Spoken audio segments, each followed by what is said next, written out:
Hello and welcome back. Summertime is here. The Ocean Festival is here. We're doing that today. It's an exciting time to be part of the World's Dawn Developer Let's Play and the Sugar Blossom community. I could go like myself for like an ocean festival. Yeah. Like you know, just be a rain in the summertime. Yeah, you know, because you know it's getting warmer out. Well, I mean it's pretty warm already, obviously, and like I don't know, just like I want that like Caribbean, like that sea air. Oh man, I drink love on that. the beach and feeling that warm sea breeze.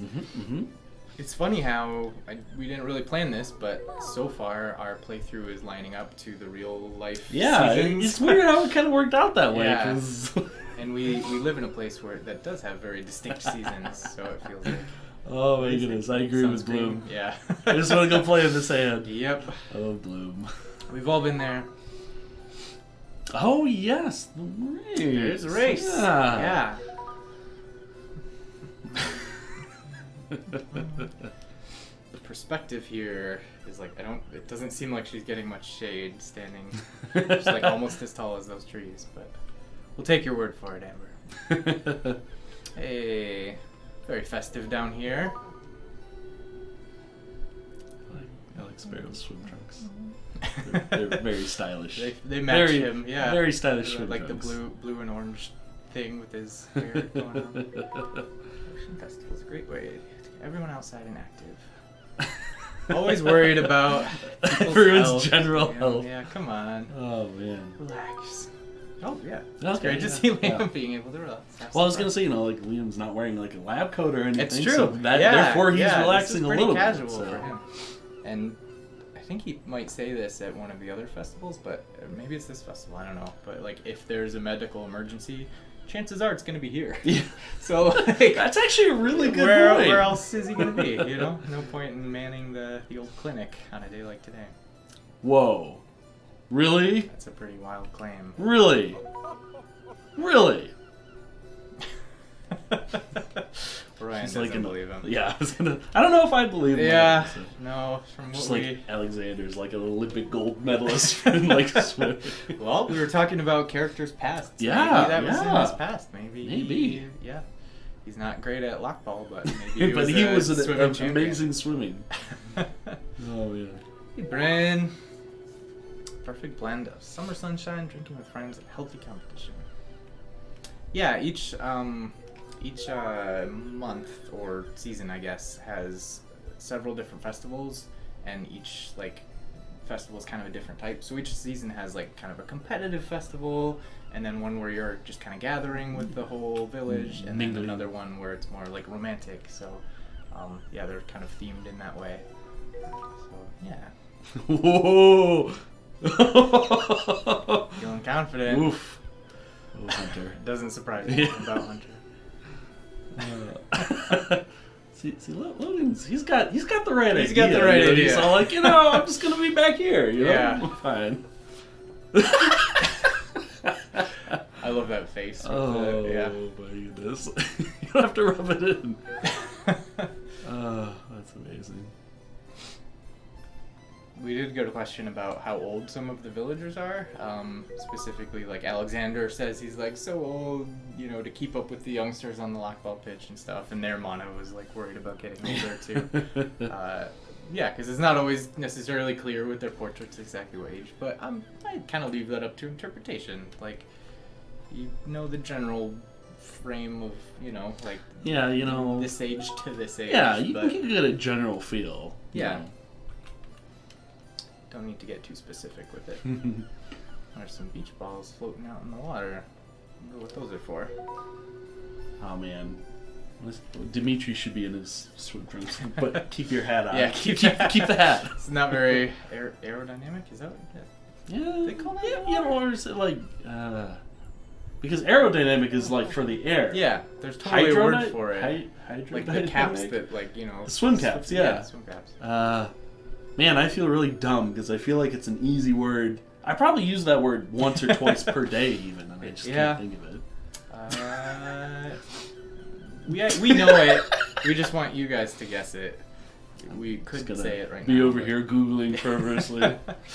Alright, so we've got to hold down the down arrow to swim a little bit faster, but that drains our energy.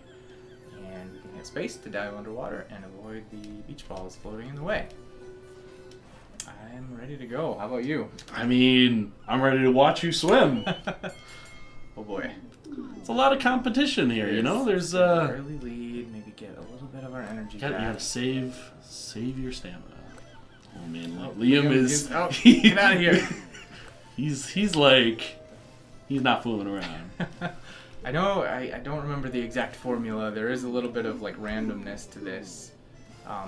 But some of the characters that you would think are more athletic should finish towards the front. Yeah. I mean, Hunter talked a big game. Yeah, he's not doing quite. okay. Oh gosh, Man, Haley is. Oh gosh.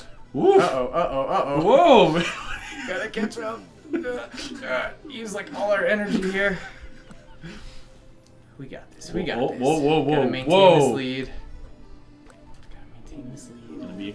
Got a couple contenders. Yeah! Sprint to the finish. We did it. Do they let everyone finish at least? Oh, They do. They do. Oh, Annabelle, you did your best. Yeah. The important part is that we all had fun. We all had fun. And learned a little bit about ourselves along the way. We did, yeah.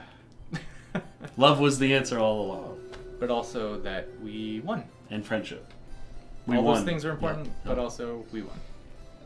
And we got an Eden fruit for it.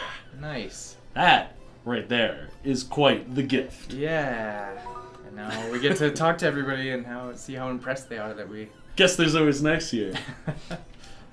It does give you a chance to try again if you aren't quite, up for it the first time. That's really nice because, if you never, have done the swimming minigame itself, you wouldn't necessarily know to, maybe conserve some stamina versus when to use a lot of it. You don't know exactly how long the race is. Yeah. And then it gets to a point where it's you might be too far behind when you realize, and so that's nice. It was a very purposeful decision because I had that exact problem in older Harvest Moon games.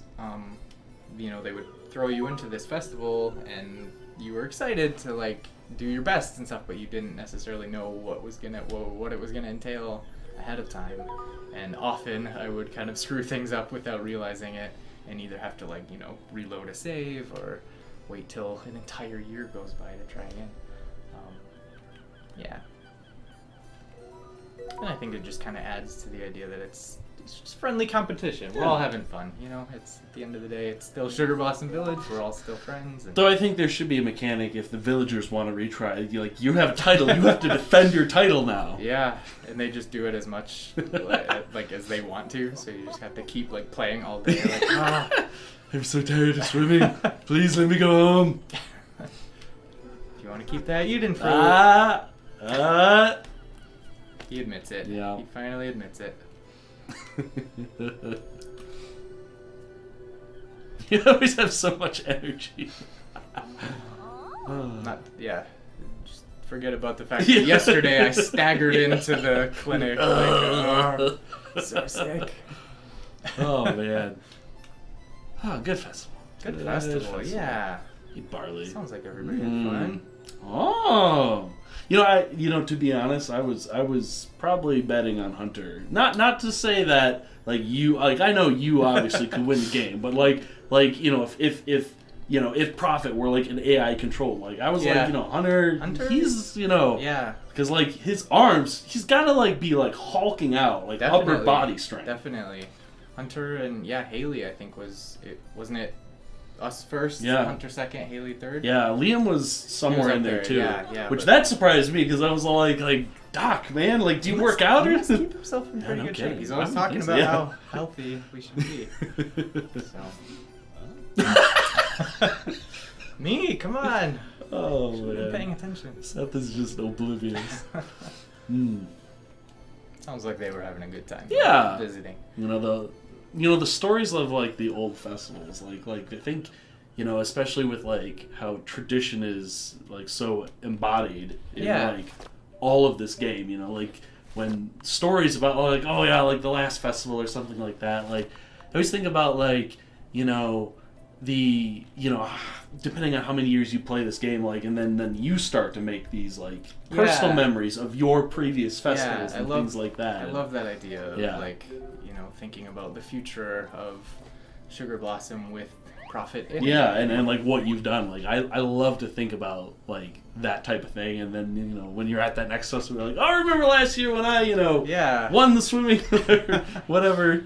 Whichever festival, I'm just like, I love that idea. Yeah, that would definitely. We've talked a little about it in the past of I would have loved to add more, essentially end game content after the first year, where like you start to a couple more raid dungeons, yeah, secret bosses. I get you. I get you. Secret bosses, you gotta team up and level up to 100 to take down Ruby Weapon. Oh yeah.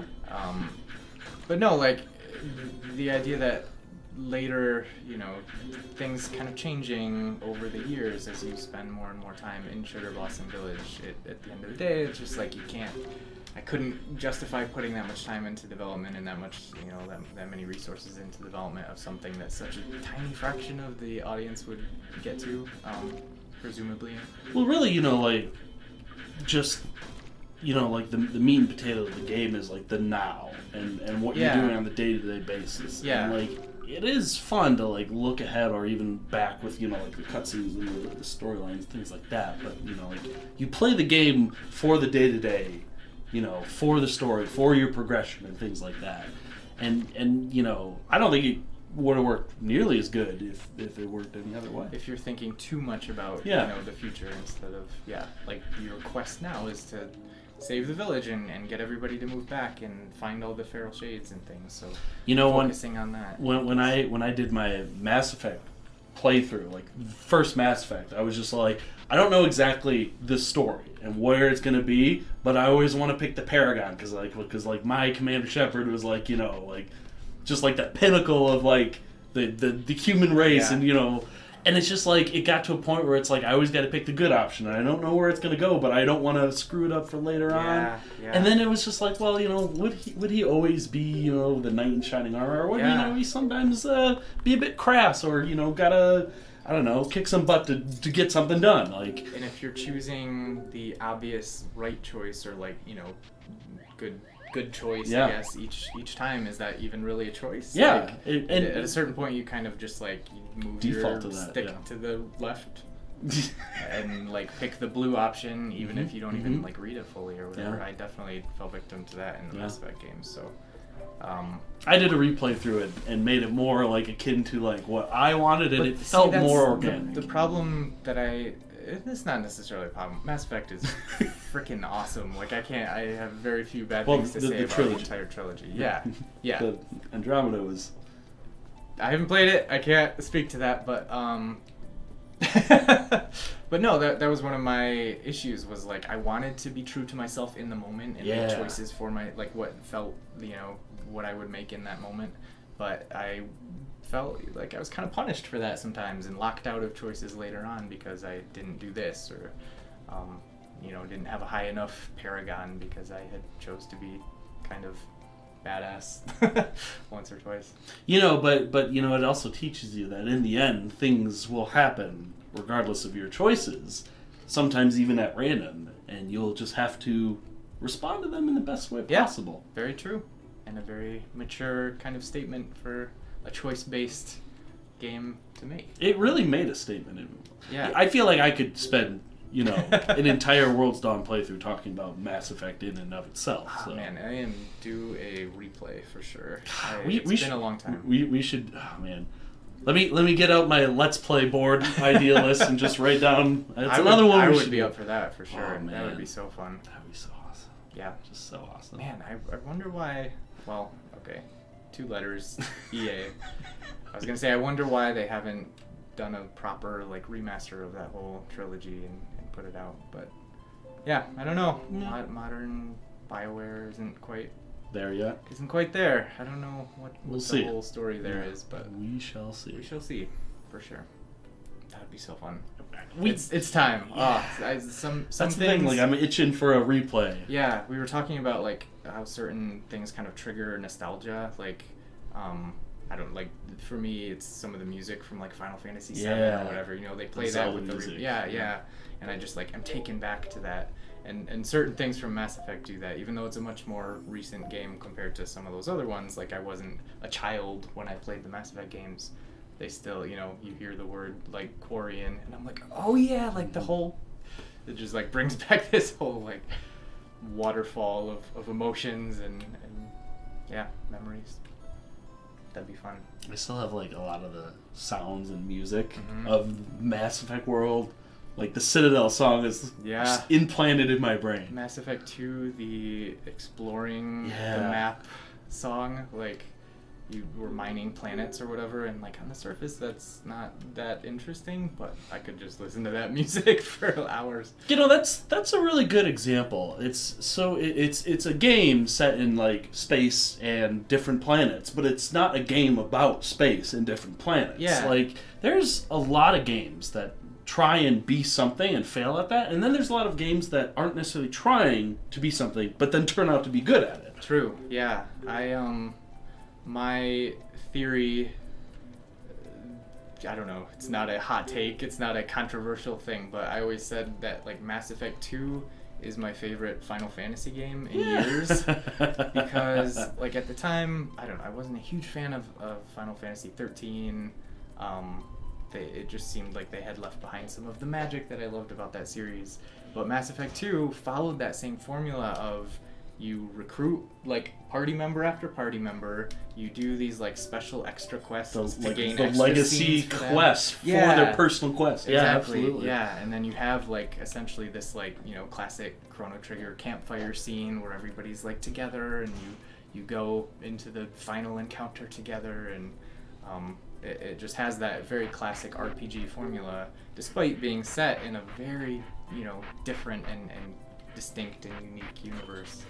To add on that, like, even comparing, like, 13 to, like, Mass Effect 2, like, it's easy to make a character an archetype and then just have that be, like, the standard, but it's, like, it's so bland, where it's, like, the characters in pretty much all of the Mass Effect trilogy, but, like, Mordin is, like, one of my favorites, and it's just, like, Solarian, he's got, of course, the stereotype, he's smart, blah, blah, blah, which, obviously he is, but it's, like, he's also, like a tough guy, he's also driven, and he has this sort of, like, internal conflict as he, like, grows throughout the personal quest, and, like, it's so interesting to see that character development that, like, just, like, in some of those later Final Fantasies just isn't there. Yeah, it's true. Yeah, it's sadly true. Like, he follows an arc, and the final moments that you spend with him can be completely different based on, like, choices that you make.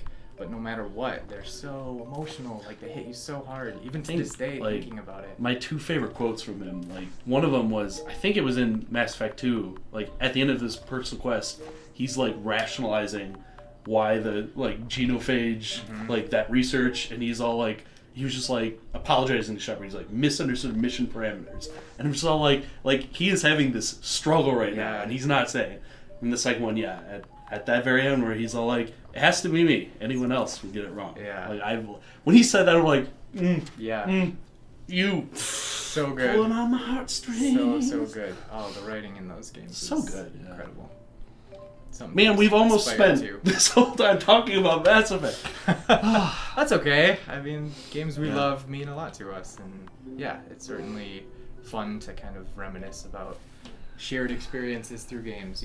That's one of the ways, like, before we really knew each other, that's one of the ways we, like, really bonded was like, man, this game, you love this game, I love this game too. Like, instant best friends. We can just talk for, like, we have an hour-long conversation ahead of us. Easily. Something's happening. Welcome, young one, and greetings to you. Whoa.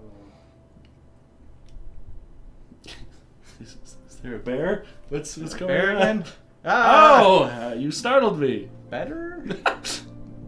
Be not wary of my appearance. I am Jade, one of the 5 nature spirits who watch over this village. Should I add, like, a respect for nature? Yeah. That's my virtue. Excellent. Sister Chloe has spoken of you. She told me the spirit of Noah had returned to this town in the form of an impassioned young farmer. Already you have stirred me from a deep slumber. You have been growing many wonderful kinds of fruits and vegetables in your dusty patch of dirt. Strawberries. A lot of strawberries. Such devotion to the soil gives me heart. Not every mortal is willing to toil in the ground, to dirty those delicate hands, and in doing so connect with the natural world, though it is not yet enough. There are still seeds you must sow. If you were to grow and harvest 4 more unique types of crops, I would accept your resolve. Prove your respect for nature through this task, and I will lend you my magic. Okay, got some direction. Find peace in the soil until next we meet. Well, when you really think about it,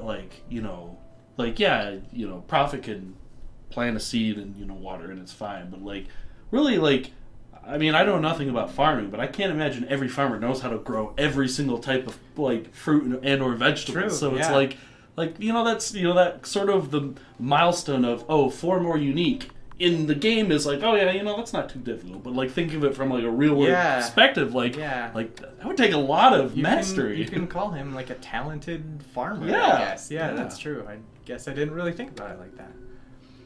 Let's see what concoction. Ooh, Northern Brew. Have we mixed that, or we might have just bought that before? Yeah, I can't remember, but Milk and Pixie Pond. Interesting. Oh, you know what? I happen to have some coconut milk and pixie powder myself. Let's make a Northern Brew. Yeah. What would pixie pollen taste like? Whatever you want it to, man.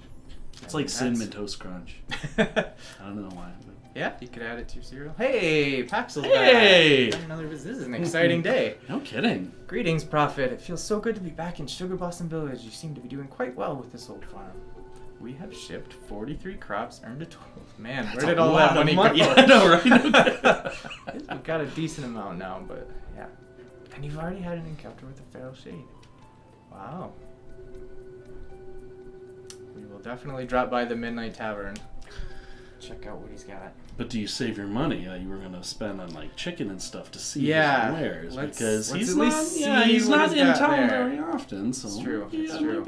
Oh yeah, you add a little bit more. Look at you carrying 2,000 coins in that pocket. That's Man. more than we've ever had by far, I think. Yeah. It's quite a lot. We will have to decide what to do with it on the next episode of the World's Dawn Developer Let's Play. But we do have a piece of featured fan art this time to take a look at. Fan art.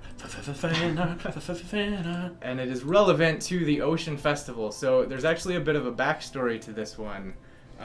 This is done by Ego in Ohio from Deviant Art.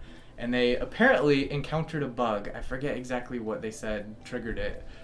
Where they, I think it was that they got too drunk at the Ocean Festival, passed out, and when they woke up, as you do in Quint's guardhouse, they woke up as one of the buoys from the festival. And I have no idea how that bug happened. I haven't replicated it myself. Perhaps if you're curious, you can give it a try. Oh my goodness! But I love this comic of Quint being like, "You're still drunk, aren't you?" And just this buoy in the middle of it.